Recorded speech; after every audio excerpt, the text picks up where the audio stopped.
Hi friends, தனிமை கொஞ்சம் வித்தியாசமானதுங்க. எப்படின்னு கேக்குறீங்களா? ஆக்சுவலா நம்மளோட friends, relatives, husband, wife, childrens இவங்களோட சந்தோஷமா நம்ம இருப்போம்.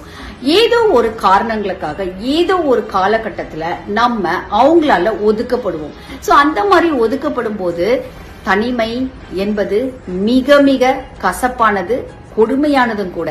ஆனா நம்ம கொஞ்சம் நல்லா பிஸியா இருப்போம், நமக்கு கொஞ்சம் ரிலாக்ஸேஷன் வேணும்.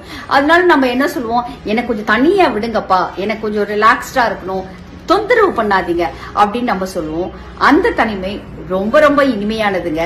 சோ மற்றவர்களால் நாம் ஒதுக்கப்படும் போது அந்த தனிமை மிகவும் கசப்பானது.